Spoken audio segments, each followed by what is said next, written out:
രോഹിതേട്ടാ, ബോച്ചെ പറയുന്ന ചില വാക്കുകൾ എന്താ പറയാ, സ്ത്രീകളെ എത്രത്തോളം അപമാനിക്കാൻ പറ്റുമോ അതിന്റെ മാക്സിമത്തിൽ നിന്ന് പറയുന്ന വാക്കുകളാണ്. അത് അവരുടെ മുന്നിൽ നിർത്തിക്കൊണ്ട് പറയാൻ ബോച്ചയ്ക്ക് ഒരു ഉളുപ്പുമില്ല എന്നുള്ളതാണ് ഏറ്റവും വലിയ കാര്യം. ഇപ്പൊ നമ്മൾ കണ്ടതാണ് ഹണി റോസുമായിട്ടുള്ള, അല്ലെങ്കിൽ ഹണി റോസിന് അദ്ദേഹം പറഞ്ഞ വാക്കുകൾ നമ്മൾ കണ്ടതാണ്. അന്ന് ഹണി റോസ് പ്രതികരിക്കുന്നില്ല എന്ന് നമ്മൾ എല്ലാവരും സംസാരിച്ചു വെച്ചതാണ്. പക്ഷെ ഇപ്പോൾ ഹണി റോസ് പ്രതികരിച്ചു. എന്നാൽ അതിനുശേഷവും ഈ ബോച്ചയ്ക്ക് ഒരു ഉളുപ്പ് വരുമോ എന്നുള്ളതാണ് ചോദ്യം. തോന്നുന്നുണ്ടോ ശില്പയ്ക്ക്? എനിക്ക് തോന്നുന്നില്ല. ഒരു പെൺകുട്ടി എന്ന നിലയിൽ ഇതൊക്കെ കാണുമ്പോൾ എന്താണ് ശില്പയ്ക്ക് തോന്നുന്നത്?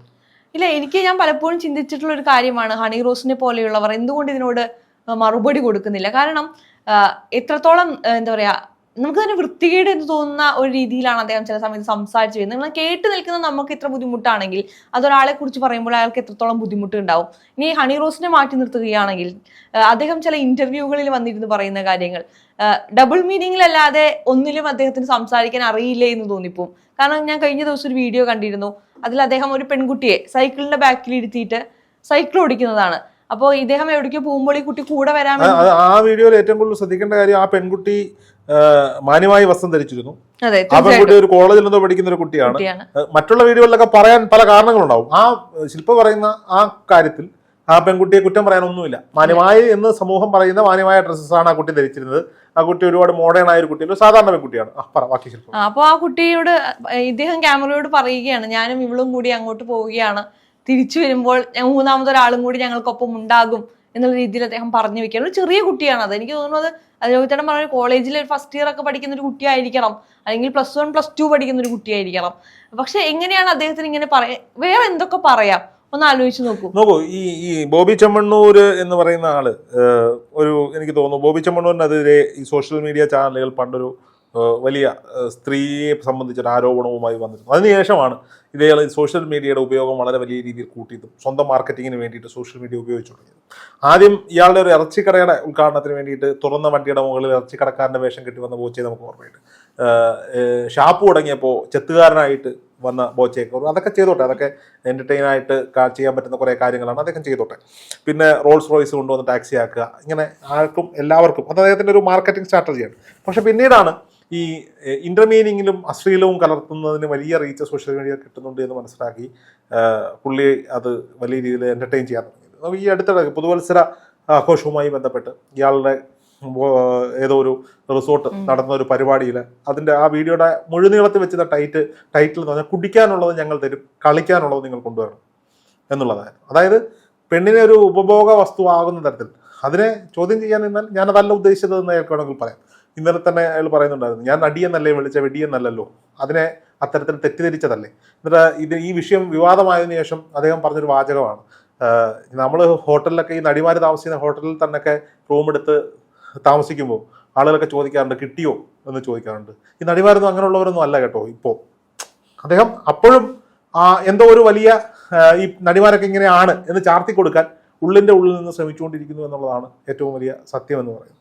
നോക്കൂ, ഇത് കാണുമ്പോൾ ഇനി ഒരു പരിധിവരെ ശില്പ ആ പറഞ്ഞ വീഡിയോ ഉപയോഗിച്ചത് അതിൻ്റെ ഒരു ഉദാഹരണമാക്കി കാണിച്ചത് വളരെ നന്നായി എന്നുള്ളതാണ്. സാധാരണഗതിയിൽ ഈ ഇന്റർവ്യൂകളിൽ വന്നിരുന്നത് പറയുന്നു എന്ന് പറയുമ്പോൾ ഇന്റർവ്യൂകളിലെ ചോദ്യങ്ങൾ അയാളെ കൊണ്ട് ഇത് പറയിപ്പിക്കാൻ വേണ്ടി തന്നെയുള്ള ചോദ്യങ്ങളാണ്. അങ്ങനെ എനിക്ക് തോന്നിയിട്ടുണ്ട്. ചില ഇന്റർവ്യൂകൾക്ക് ഈ ക്രിസ്മസ് അല്ല, അതിന് മുമ്പത്തെ ക്രിസ്മസിന് ബോച്ചയുടെ ഒരു ഇന്റർവ്യൂ ഏതോ ഒരു ഓൺലൈൻ ചാനൽ, ബോബി ചെമ്മണ്ണൂരിൻ്റെ ഒരു ഇന്റർവ്യൂ വേറെ ഏതോ ഒരു ഓൺലൈൻ ചാനൽ കണ്ടിരുന്നു. അതിൽ ഇയാളെ കൊണ്ട് കമന്റുകൾ പറയിപ്പിക്കാൻ വേണ്ടി മാത്രമുള്ള കുറെ പ്രോപ്പർട്ടികളും അത്തരത്തിലുള്ള വസ്ത്രധാരണവും ഒക്കെ ആയിട്ടാണ് അവതാരിക വന്നിരുന്നത് എന്നുള്ളതാണ്. അതായത് ബോബി ചെമ്മണ്ണൂർ ഇത് തന്നെ പറയണം, അത് വെച്ച് റീച്ചാക്കണം എന്ന് ചിന്തിച്ചുകൊണ്ട് സോഷ്യൽ മീഡിയ ചാനലുകൾ അയാളെ ഉപയോഗപ്പെടുത്തി എന്നുള്ളത് സത്യം തന്നെയാണ്. അയാൾ അതിന് നിന്നു കൊടുത്തു എന്നുള്ളതും അങ്ങനെയുള്ള സാഹചര്യം ഉണ്ടാകുമ്പോൾ മറയില്ലാതെ അയാൾ പറയുന്നു എന്നുള്ളതും സത്യമാണ്. ഇത് രണ്ടും വിമർശിക്കപ്പെടേണ്ടതാണ്. തീർച്ചയായിട്ടും. ഞാൻ ചിലപ്പോൾ ചിന്തിക്കുന്ന ഒരു കാര്യം എന്താണെന്ന് വെച്ച് കഴിഞ്ഞാൽ, ഇപ്പോൾ ഒരു രാഷ്ട്രീയ നേതാവാണ് ഇത്തരത്തിലുള്ള ഒരു പരാമർശം, ഇദ്ദേഹം ഒരുപാട് പരാമർശങ്ങൾ നടത്തിയിട്ടുണ്ട്, ഏതെങ്കിലും ഒരു പരാമർശം നടത്തുന്നതെന്ന് വിചാരിക്കുക. ഇത്രത്തോളം ഡാർക്ക് ഹ്യൂമർ ആയിരിക്കണം അത് എന്നില്ല, വളരെ നോർമൽ ആയിട്ടുള്ള ഒരു സ്റ്റേറ്റ്മെന്റ് ആയിരിക്കാം. പക്ഷെ ആ സമയത്ത് നമ്മൾ മാധ്യമങ്ങൾ ഇടപെടുന്ന ഒരു രീതിയുണ്ട്. പക്ഷെ ബോച്ചയുടെ കാര്യത്തിൽ ആരും ആ ഒരു രീതി കൈക്കൊണ്ട് കണ്ടിട്ടില്ല. രാഷ്ട്രീയ പ്രവർത്തകനോ സിനിമാ നടനോ അല്ല എന്നുള്ളതാണ്. അല്ല, എന്നാലും അദ്ദേഹം എത്രത്തോളം ഒരു ഇൻഫ്ലുവൻസർ എന്ന നിലയ്ക്ക് നോർമൽ ഇൻഫ്ലുവൻസർ എന്നൊന്നും പറയാൻ പറ്റില്ല. അയാളൊരു ബിസിനസ്സുകാരനാണ്. അയാളുടെ ബിസിനസ് വളർത്താൻ വേണ്ടി അയാൾ സോഷ്യൽ മീഡിയ ഉപയോഗിക്കുന്നു എന്നുള്ളതേ ഉള്ളൂ. അതിലെ മാധ്യമ വിമർശനം ഇനിയാവാം. കാരണം അയാൾക്കെതിരെ ഇപ്പോഴും ഹണി റോസ് എന്ന് പറയുന്ന നടി അയാൾക്കെതിരെ നിയമപരമായി പരാതി കൊടുക്കാൻ തയ്യാറായിട്ടില്ല എന്നതാണ് ഏറ്റവും വലിയ ചോദ്യചിഹ്നമായിട്ട് ഞാൻ കാണുന്നൊരു കാര്യം. നോക്കൂ, ഹണി റോസിനെതിരെ സോഷ്യൽ മീഡിയകളിൽ കമന്റ് ഇട്ട് ഒരുപാട് പേർക്കെതിരെ അവർ പരാതി കൊടുത്തു. കഴിഞ്ഞ ദിവസം പോലീസ് കുറച്ചുപേരെ ഒരാളെ അറസ്റ്റ് ചെയ്യുകയും ചെയ്തു. എന്തുകൊണ്ട് ഇത്തരത്തിൽ ആക്ഷേപിക്കപ്പെടുമ്പോൾ ഇദ്ദേഹത്തിന്റെ പേരിൽ പരാതി കൊടുക്കുന്നില്ല? സാധാരണക്കാരുടെ പേരിൽ പരാതി കൊടുത്ത സ്ഥിതിക്ക് നിയമപരമായി എന്തുകൊണ്ട് ഇതിനെ നേരിടുന്നില്ല? നിയമപരമായി ഞാൻ ചോദിക്കട്ടെ, ഈ കമന്റ് ഇട്ട ഒരു റിപ്പീറ്റ്ലി കമന്റ് ഇട്ടിട്ടാണോ ഇത് പരാതി കൊടുത്തത്? ആണോ? എനിക്കറിയില്ല. ആണെങ്കിലും ഓക്കെ, അയാൾ വീണ്ടും വീണ്ടും ഒരു വട്ടമല്ലല്ലോ, ഈ കുന്തി ദേവി പരാമർശം ഒരു വട്ടം മാത്രമല്ല, ഒരുപാട് വട്ടം അദ്ദേഹം പലയിടത്ത് പല സാഹചര്യങ്ങളിൽ നടത്തിയിട്ടുണ്ട്. നിയമപരമായി പരാതി കൊടുത്താൽ പോലീസ് അയാളെ അറസ്റ്റ് ചെയ്യൂ. ഈ ഒരു കമന്റ് ഇട്ടവരെ അറസ്റ്റ് ചെയ്ത് അതേ ശുഷ്കാന്തി കേരള പോലീസ് ഈ വിഷയത്തിൽ കാണിക്കും? സാധ്യത കുറവാണെന്നല്ല, കാണിക്കില്ല എന്നുള്ളതാണ് സത്യം. എന്തുകൊണ്ട് പരാതി കൊടുക്കുന്നില്ല? അത് മാത്രമല്ല, ബോബി ചെമ്മണ്ണൂരിന്റെ ഫേസ്ബുക്ക് പ്രൊഫൈലോ ഇൻസ്റ്റാഗ്രാം പ്രൊഫൈലോ ഒന്ന് എടുത്തു നോക്കണം. അയാളുടെ ഷോപ്പുകളുടെ എന്തോ പരിപാടികൾക്ക് ഉദ്ഘാടനം ചെയ്യാൻ വിളിച്ചിരിക്കുന്ന ആളുകൾ, ഇനാഗുറേഷൻ സ്റ്റാറുകൾ എന്നറിയപ്പെടുന്ന ഹണി റോസ്, പിന്നെ ലിച്ചിയുടെ യഥാർത്ഥ പേരെന്താന്ന് എനിക്കറിയത്തില്ല, അറിയാതില്ല, ഓർക്കുന്നില്ല. പിന്നെ വേറൊരു പെൺകുട്ടി ഉണ്ടല്ലോ, എന്തോ ഒരു മേനോൻ, മാളവിക മേനോൻ, ഇത്തരം പേരെയൊക്കെ വിളിച്ചിട്ട് ഉദ്ഘാടനം നടത്തിയിട്ട് ഇവർ ഡാൻസ് ചെയ്യുന്ന വീഡിയോ ഒക്കെ എടുത്തിട്ട് തന്നെ ഇട്ടേക്കുന്ന ക്യാപ്ഷൻ ഒന്ന് നോക്കണം. അപ്പോൾ സ്വാഭാവികമായിട്ടും ഇവര് ധരിക്കുന്ന വസ്ത്രധാരണ രീതി, അത് ഹണി റോസ് പറഞ്ഞിട്ടുള്ള കാര്യം, ഞാൻ വസ്ത്രം ധരിച്ചു ചെല്ലുമ്പോൾ പലരാണ് വീഡിയോ എടുക്കുന്നത്, പല ആംഗിളിൽ പല രീതിയിൽ അത് എടുക്കുക, ഇതൊന്നും ഞാൻ ശ്രദ്ധിക്കാറില്ല എന്നാണ് ഹണി റോസ് പറഞ്ഞിട്ടുള്ളത്. അപ്പോൾ സ്വാഭാവികമായും ഈ ഇനാഗുറേഷൻ സ്റ്റാറുകൾ എന്നറിയപ്പെടുന്ന ഇവർ അവരുപയോഗിക്കുന്ന ഓരോരുത്തരുടെ വസ്ത്രധാരണ രീതിക്ക് അതിൻ്റെതായ അവരുടേതായ ഇഷ്ടങ്ങളുണ്ട്. പക്ഷെ ഇവരൊക്കെ എത്ര സിനിമകളിൽ അഭിനയിക്കുന്നുണ്ട് ഇപ്പോ, അല്ലെങ്കിൽ എത്ര സിനിമകളിൽ അഭിനയിച്ചിട്ടുണ്ട്, എന്തുമാത്രം സിനിമയിൽ ഇവർക്ക് വലിയ സ്റ്റാർ വാല്യൂ ഉണ്ട് എന്നുള്ളത് നമ്മൾ ശ്രദ്ധിക്കണം.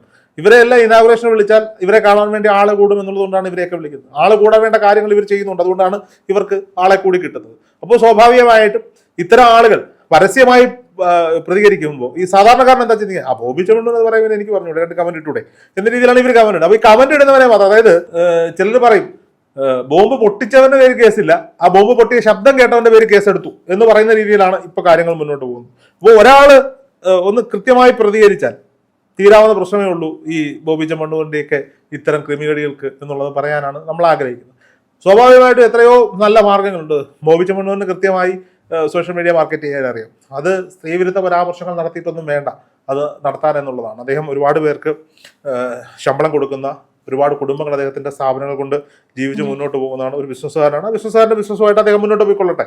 വേറൊരു തരത്തിലുള്ള അലിഗേഷൻ ദയവ് ചെയ്ത് ഈ സ്ത്രീവിരുദ്ധ പരാമർശങ്ങൾ ഒഴിവാക്കുക. ഒപ്പം തന്നെ ഇത്തരം ആളുകളിൽ ഉദ്ഘാടന പരിപാടികളിൽ എത്ര ലക്ഷം കിട്ടിയാലും പോകാൻ തയ്യാറായി നിൽക്കുന്നവർ, അവർ ഇയാളുടെ അടുത്ത് ചെന്നാൽ ഇതൊക്കെ തന്നെയാണെന്ന് പലവെന്ന് അറിഞ്ഞുകൊണ്ട് വീണ്ടും വീണ്ടും ഇടിച്ചു കയറി അങ്ങോട്ട് പോകുന്നത് എന്തിനാണ് എന്ന് മനസ്സിലാകുന്നില്ല. ഇനി ഉദ്ഘാടനങ്ങൾക്ക് പോകുമ്പോൾ ഇത് നമ്മളിത് പറഞ്ഞാൽ, തുറന്നു പറഞ്ഞാൽ നമ്മളും കുറ്റക്കാരനാവും എന്നുള്ളത് കൊണ്ട് പല കാര്യങ്ങളും നമുക്ക് പറയാൻ സാധിക്കുന്നില്ല എന്നുള്ളതാണ്. സ്ത്രീകൾക്ക് വസ്ത്രം ധരിക്കാനുള്ള സ്വാതന്ത്ര്യവും കാര്യങ്ങളും ഒക്കെ ഉണ്ട്. എല്ലാവരും എല്ലാ കാര്യത്തിലും ഒന്ന് ശ്രദ്ധിക്കുന്നത് നന്നായിരിക്കും. ഇവര് ഈ ശ്രദ്ധയ്ക്ക് വേണ്ടിയിട്ടും കൂടുതൽ പരിപാടികൾ കിട്ടാൻ വേണ്ടിയിട്ടും ചില കാര്യങ്ങൾ കാണിക്കുന്നുണ്ട് എന്നുള്ള കാര്യം 100% സത്യം തന്നെയാണ്. ഒരാളുടെ പേരല്ല ഞാൻ പറയുന്നത്, ഇത്തരത്തിലുള്ള ആളുകളെ മുഴുവനായി പറയുകയാണ്, ഒരാളെ ഊന്നി പറയുമെന്നല്ല. എല്ലാവരും എല്ലാ കാര്യത്തിലും ഒരു ശ്രദ്ധ പുലർത്തണം. ഈ ഞരമ്പന്മാർക്ക് ആവശ്യമായ ശിക്ഷ നിയമപരമായി നടപ്പിലാക്കുക വേണം. ഒപ്പം സർക്കാരിനോടും പോലീസിനോടും പറയാനുള്ളത്, നടിയുടെ പരാതിയിൽ കേസെടുക്കാനും അറസ്റ്റ് ചെയ്യാനും കാണിച്ച ശുഷ്കാന്തി സാധാരണക്കാരുടെ പരാതിയിൽ കൂടി നടത്തണം എന്നുള്ളതാണ്. ഞാൻ കഴിഞ്ഞ ദിവസം മറ്റൊരു ചർച്ചയിൽ പറഞ്ഞതുപോലെ, നമ്മുടെ ഒരു ഓൺലൈൻ മാധ്യമ പ്രവർത്തനായ സുഹൃത്ത് വിനു എന്ന് പറയുന്ന ചെറുപ്പക്കാരൻ എറണാകുളം നഗരത്തിൽ വണ്ടി ഇടിച്ച് മരിച്ചിട്ട് ഇടിച്ച വണ്ടി ഏതാണെന്ന് കണ്ടെത്താൻ പോലും കേരള പോലീസിന് സാധിച്ചിട്ടില്ല. അത് എറണാകുളം പോലീസ് തന്നെയാണ്.